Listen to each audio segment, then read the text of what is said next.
Joel, thanks for the invitation. Also, it was a wonderful talk we just attended, and it was very, very inspiring. And it was certainly one of those occasions where you see a talk which organizes a bunch of things that I was thinking about. So I'm going to be here presenting my perspective as somebody from inside the biological community. And I just want to share an anecdote, an impression to start with. I recently submitted to FAPESP, which is the big funding agency here in the state of São Paulo, a grant proposal recently. It was 2.5 years ago for funding in a thematic project, which are these big projects that get reviewed by quite a large number of people. The project had 3 main sections.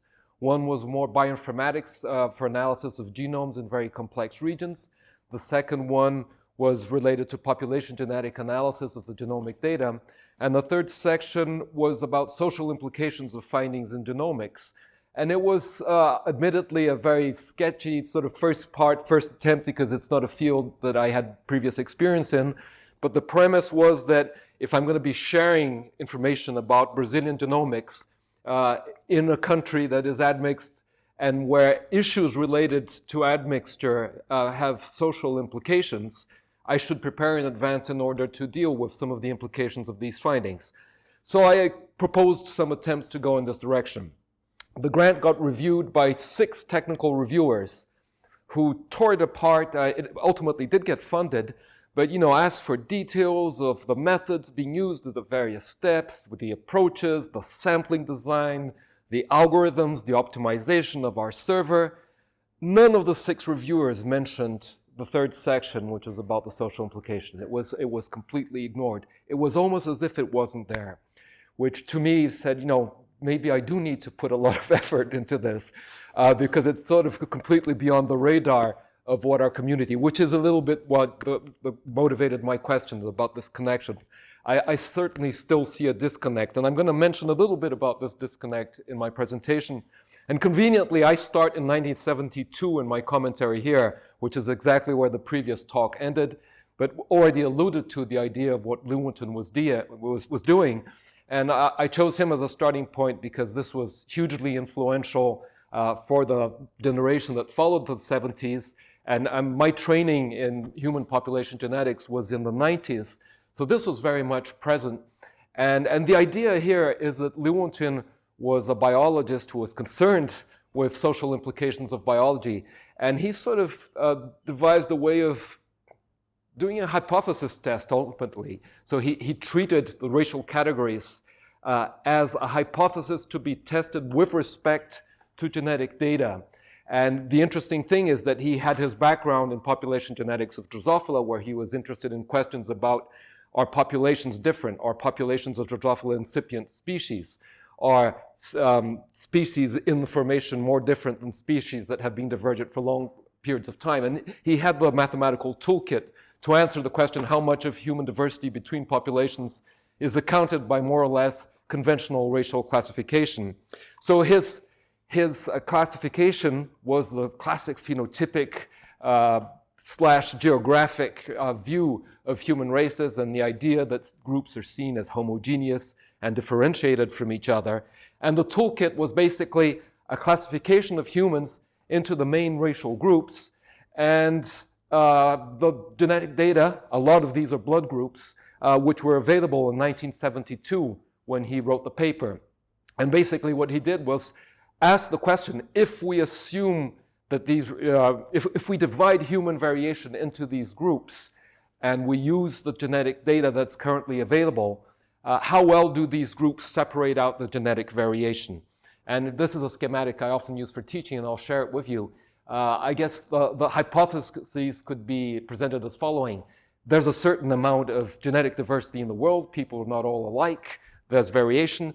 One hypothesis is that the races are genetically homogeneous and very different from each other, which is the panel on the left, the 2 boxes. And you could measure the diversity in the world, and you can compare the diversity in the world at large with the diversity within each of the subpopulations, which are your hypotheses that you want to test, the existence of which you want to test from a genetic point of view.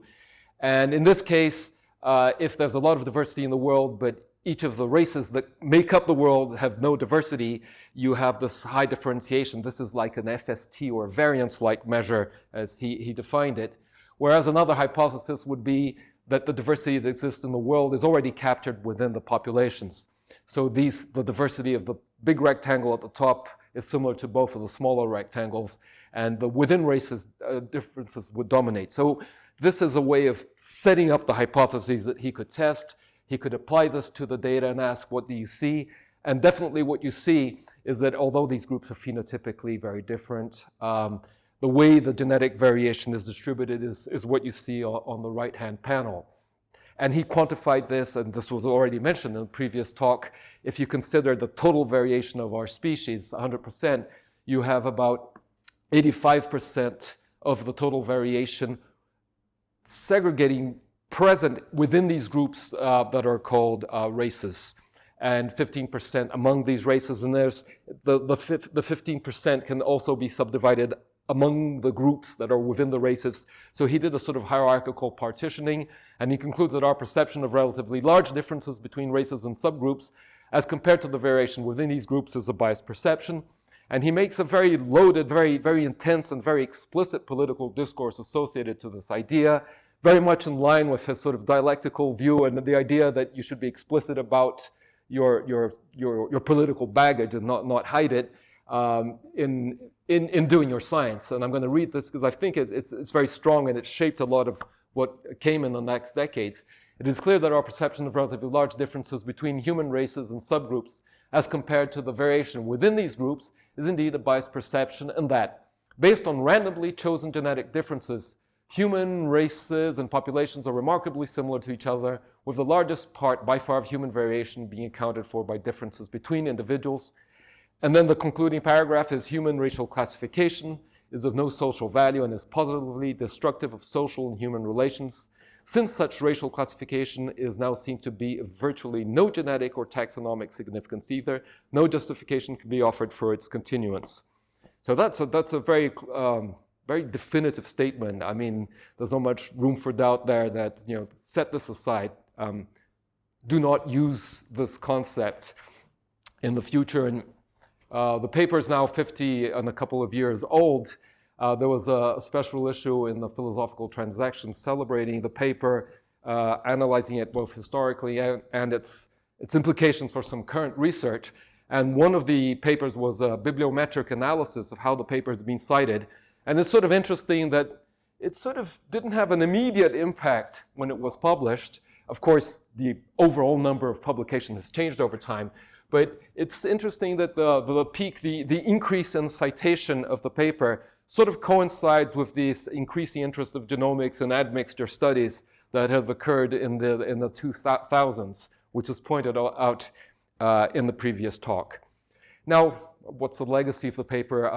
I won't do justice to all the legacy of the paper, and I'm going to show some examples that illustrate a little bit of my perception as having been a student in the 90s of human genetics and the kind of thing that I read and that was exposed to. These are sort of headlines that capture a very recurrent way of reporting what the paper said. This is a very common kind of material that we're going to come across, the idea that it's going from left to right. Genetically speaking, races don't exist in humans, researcher says. That's a Science News commentary on a paper by Alan Templeton from the University of Washington, who also published extensively, coming from a genetic background, on human genetic diversity. Stephen Rose, the concept of race is biologically meaningless. The idea of biologically meaningless comes up again and again in several of these journalistic reports of genetic analysis of racial variation. Here's an editorial from a medical journal. We should abandon race as a biological category in biomedical research. And the last one is from Scientific Americans, outreach, widely accessible, I think quite influential also in teaching. The concept of race is a lie, very directly, and with some historical analysis there. And in line, I think, with what the previous presentation said, and also very much based on my personal perception as a geneticist working in questions of population genetics in the late 90s and then for the last 2 decades, there's a weird disconnect that I experience, which is, this is something very familiar, this is something I'm comfortable with, This is almost a received wisdom that I find myself reproducing, but at the same time, we're using the racial categories all the time, recurrently. They're instrumental. They end up being an inherent tool, an inherent way of communicating and defining research questions, simultaneously with us making the statements that I just highlighted. So as one example here, this is a paper by Joanna Mountain, who was a graduate student with Luca Cavalli-Sforza in Stanford in the 90s. I was in the lab with Luca doing part of my training in my master's. And Luca was certainly a person who was very emphatic about the non-existence of races from a genetic point of view. This is something that he repeated again and again, and there's some quotes I found where he, in journalistic context, he was presenting this. Yet, in his lab, they were producing analysis of allele frequency data variation among populations, among groups. And this is a very common way in which he summarized the data. This is an analysis that compares some anthropological estimates of divergence times between populations with a measure of genetic differentiation based on classical genetic markers available in the 90s. And you see this proportionality of how different populations become with respect to how long ago they diverged, which makes a lot of sense under a genetic drift scenario, which was what he was exploring. And the groups are these broad continental groups, which mix linguistic, geographic, and some leftovers of racial categories. So you have Amerindian versus Northeast Asians, you have Caucasoid, there's the word Caucasoid coming up. And admittedly, Luca knew what he was talking about. He was thinking about populations that inhabit the Caucasus, but he wasn't being too accurate in the paper, and he was generalizing to a broader region. So you have Caucasoid versus Northeast Asian and Amerindian, and African versus non-African. And the simple message here is that when you're talking about evolutionary biology of a species that has spread over the globe, you want to be able to describe who's different from whom. And these labels are instrumental in the sense that they provide an approximate way of defining the groups that are becoming different under genetic drift. But on the other hand, you are using labels which are equated historically to the groups which your previous research has said don't exist. So that disconnect is very obvious there. I think in the epidemiological research, this is really very much present. This kind of thing we saw again and again in Brazil, excess mortality due to natural causes among whites and blacks during COVID-19 pandemic in Brazil. And here, it's very natural that these categories would use, because in Brazil, whites and blacks are a census category which is routinely used in biomedical research and is a proxy for a complicated constellation of social economic factors in addition to a proxy for genetic background. So these categories, I'm not making the simplistic statement that they should or shouldn't be used, but again, it's to highlight the disconnect between the well-accepted discourse that these categories are meaningless and their recurrent use in a context where sometimes it's justifiable, and there can be some advantages of using these because they're capturing some dimension that's relevant to the epidemiological research. Here's another one. Another common use here, I'm not referring to one specific racial category or leftover racial category that's being used, but this is very common in human genomics research. Whole genome sequencing reveals novel ethnicity-specific rare variants associated with Alzheimer's disease. Anyone want to take a guess at what the ethnicity-specific rare variant is? If you read the paper, basically this is a Japanese group that sequenced a bunch of Japanese patients with Alzheimer's disease, and they found some mutations that occur in Japan don't occur anywhere else. And the way to present this could have been sequencing reveals mutations which are common in Japan, but instead the ethnicity specific is the label that was chosen. Ethnicity being a label that's used recurrently in human population genetics to define a group. And the idea I haven't systematically explored this, but it is the experience. It's a way of getting away from using race as a label and replacing it for a word that's more acceptable. But really, it isn't defined explicitly as different from race. It's just changing the word without really making an effort to redefine what it is and how it differs from the racial categories. And for those who don't know, This is just to show that we shouldn't be too surprised that a lot of the Brazilian literature in epidemiology and genetics still uses these categories, because these are the census categories that we use in Brazil. One of the questions that the census workers present is: a sua cor ou raça é branca, preta, amarela, parda, indígena? And if you do choose indígena, then it sub-branches into a bunch of other questions. Interestingly, the words that the census people, the IBGE used, is sua cor ou raça. So in Brazil, you have this peculiarity of having color and race not even informally used. This is an official government strategy for quantifying information. Here's some other interesting numbers for us to think about how the vocabulary has persisted and ways we're communicating about the genetic variation. On the top there, you can see that a recent survey showed that if you look at the 10 largest clinical genetics labs in the United States, which are doing clinical work for diagnosis, for trying to map mutations to Mendelian diseases, to provide patients with orientation about healthcare, 7 out of 10 of these use Caucasian as a label to define groups. 5,000 biomedical papers since 2010 have used Caucasian. So it's still a very, very recurrent word. And it's pretty clear that if you ask the authors who use these words, that there isn't going to be a very precise definition. It's just a proxy, usually for white, or some way of synthesizing some aspect of the sampling. And here's another one which is becoming more common recently in the context of genome-wide association studies. That you often learn a lot about the relationship between genetic variation and phenotypes if you sample people from different regions of the world. And instead of referring to sampling people from different regions of the world, using the term transethnic has become kind of fashionable. So there's ethnic again, the trans in front of it to sort of emphasize the difference, and it's incredibly poorly defined. What it is, how different these groups are, and what is it about them that's different. So people are sort of paying attention to this. There's a paper here specifically about the misuse of the term transethnic, and there's another paper that came out in Nature saying, hey, when we're using Caucasian, we're sort of reifying, we're naturalizing a category that there are good reasons we shouldn't use. We can do better than this in communicating about human genetic variation.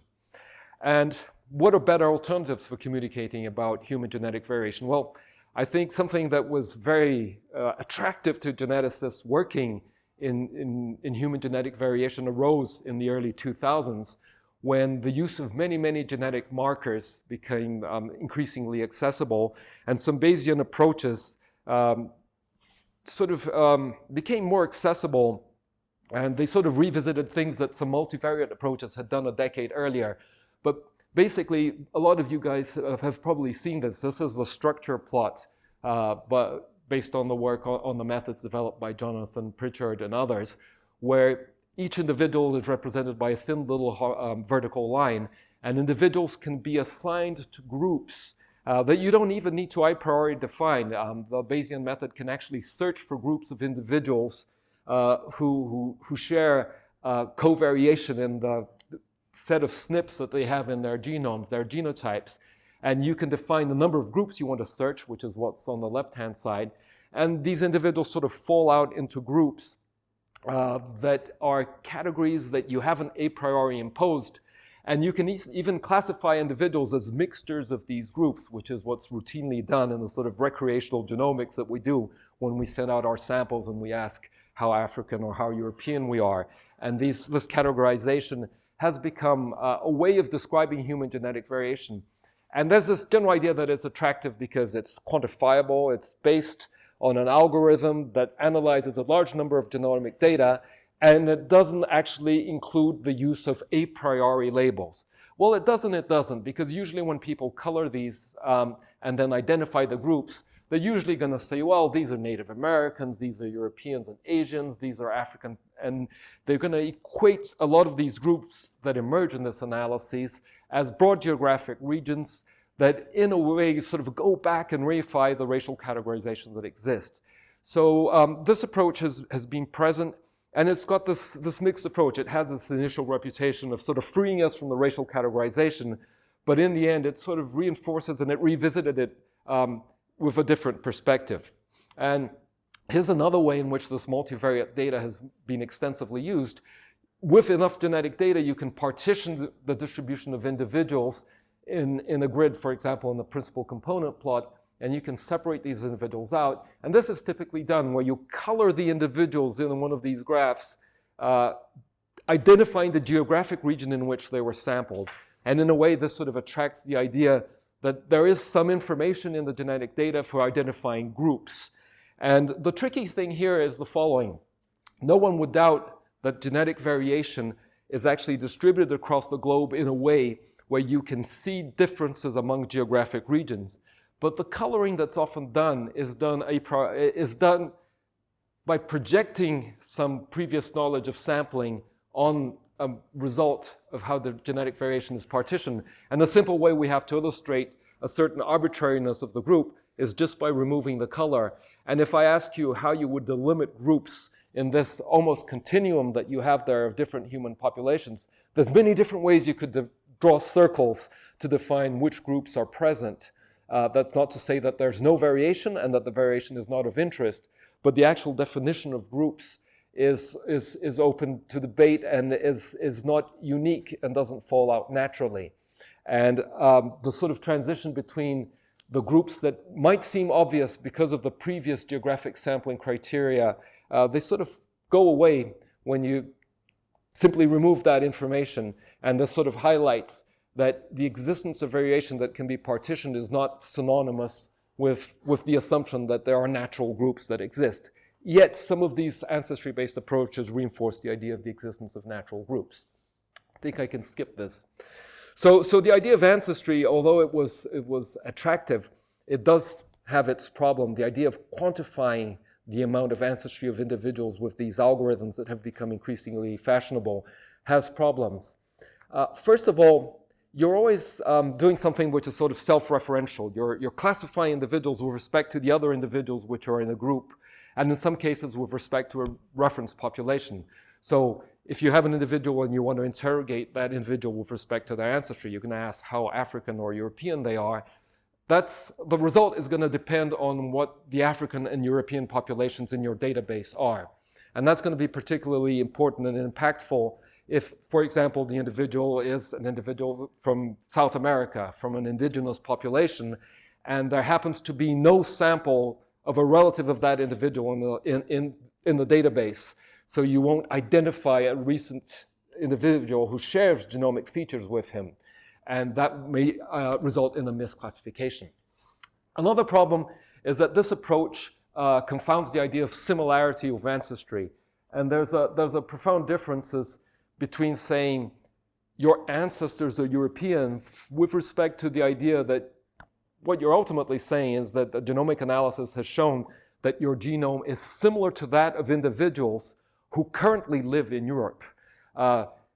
If you formulate it in the second way I just said, it sort of highlights the fact that the people who currently live in Europe might not have been in Europe for that long, or they might have migrated recently, and it highlights the dynamic nature of population movements, and it avoids this sort of simplistic projection and the idea that those people who currently live there are your ancestors, which to some of us might not be a problem, but I will show an instance right now in the coming slide where this could be a problem. So one way to think about this that might be more cautious is that these things that we call ancestry groups in these genomic analyses, they're a reasonable set of hypotheses for future investigations. They're a starting point, but you shouldn't call them an ancestry group. They're more of a similarity group, which might be a similarity shaped by ancestry, but not necessarily. And this is an idea due to Graham Coop. And another way to think about this is communication might be clear if you think about this following contrast. It's different to say that your ancestors lived in Ireland instead of your relatives live in Ireland.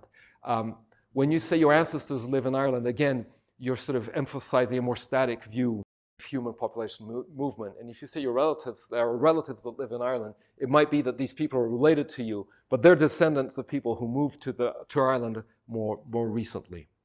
Now, I'm exposing these as problems, as subtleties of ancestry thinking. And here's another example that bugs me a little bit. This is the research that was done by colleagues here at the Institute. It was this massive amount of work that described genetic variation in human populations.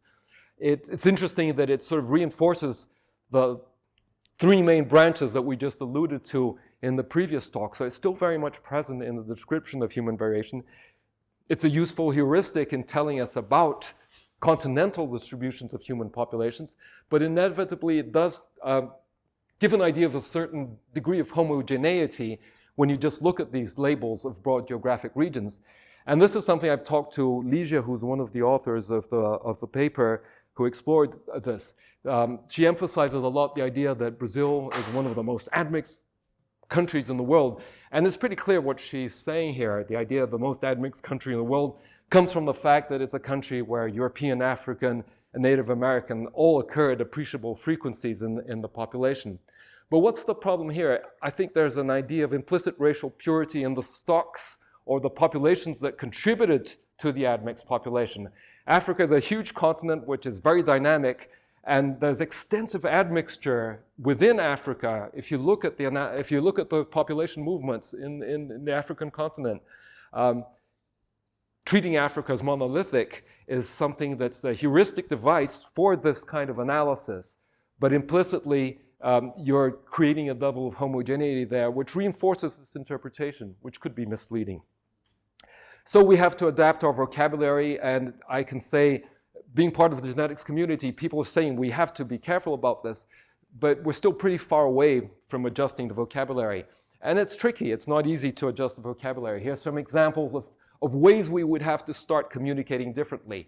A usual terminology is a sample has 50% of black individuals. Again, epidemiologically, thinking of IB-USP, thinking of the Brazilian census. This is not an absurd way of describing your samples, but there are better ways. 50% of the individuals sampled, when asked to self-identify using IB-USP categories, choose black over other options. That's a lot more informative. It provides a more accurate information, especially to non-Brazilians, about what that black actually means. And it avoids the naturalization of a category, making a distinction between a natural category and a category which is it does exist, but it exists in a sense of its biomedical application and its epidemiological utility. Another common one, again, the genome of this individual is 90% African. Here's the longhand way we would do it. I don't expect many colleagues in genetics to use this, but it'd be more accurate to say that compared to 40 other populations in the database, 2 of which currently reside in Africa, a Yoruba and a Kenyan population, RFMix, which is the algorithm I'm using, identifies this genome as more similar to these 2 African populations than to any others in 90% of the extent of the genome. I don't expect people to say that every time, but would it be asking too much to say this at least once in the introductory paragraph? And your ancestry is, which is an absolute statement, could be replaced when you show greatest genetic similarity to, and then the implications of this hypothesis being tested could be used. Now, a lot of this is a concern that might seem, oh, we're quibbling over vocabulary, but I was recently contacted by a lady who lives in the state of Minas Gerais, in a city called Barbacena. And she asked me some questions. She said, I really need to talk to you. I'm really bugged about something related to ancestry. And we set up a call.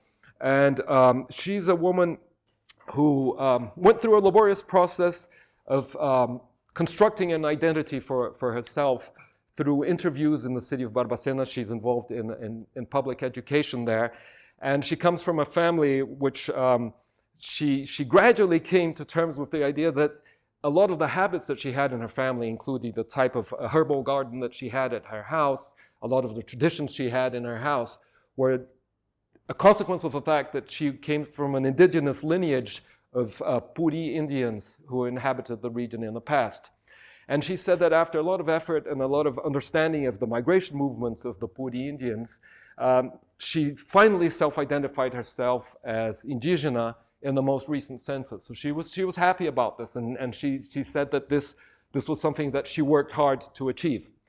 And then she maybe took the wrong step of sending her DNA to a company, Genera, to have the analysis done. And she was appalled by the result, which was very different from what she had constructed. it turned out that according to the company, she was 3% Native American.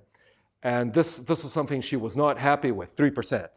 And then she extended this test to her 7 siblings because she said, this can't be right. And they were all 3%, which is also a little bit suspicious. But of course, the algorithm has difficulty in assigning ancestry to an ancestry which is lower its presence in the individual and also poorly represented in the database. And she was very bugged by the fact that her siblings were identified as Native American from different regions of the continent. So some of them were from North America, some of them were Central America, and she was from a region that she said made no sense given her expected Puri ancestry. And she said, this can't be right. And it sort of dawned on me that obviously the error assigned to the ancestry assignment for her was within the margin of error of what the company is happy with. We're getting the continent right for 3%, who cares? But for her, it mattered a lot. And if you look at the way the language describing the genetic ancestry test is presented, you can see that it creates expectations and ideas of identity that can lead to this kind of reaction. Descubra as origens étnicas e geográficas de antepassados com mapeamento genético da ancestralidade. O mapa interativo mostra o percentual das etnias. Interesting that ethnicity comes in here, which doesn't need to be something, most people don't associate etnia with a genealogical link, more of a culturally constructed one, que compõe seu DNA, além da história e curiosidade de cada região. Resgate suas origens. So it's very explicit, this is your origin. The genetics is your origin, e sua jornada dos seus ancestrais. I'm just putting this quote, this is standard marketing lingo, we shouldn't be too surprised, but it's, I don't think it's careful, and it does feed into the idea that this is who you are, beyond this is who you are genetically, and of course this can create discomfort. So I think they want to close with the statement that the language we use to describe human genetic variation is going to be a complex issue because it has implications for when we're designing our studies of evolutionary interest, for when we're communicating to our colleagues. And I didn't have time to explore this, but I think it can have some technical impacts even within the realm of human genetic research and population genetics. And we're communicating with the audience and we're generating the tools that people are going to be using. And miscommunication is something that can also happen and can create some tension, which we should be attentive to. So I think that's what I wanted to cover, and I think we can stop here and we can also have some questions at the end. So thank you everyone for your attention.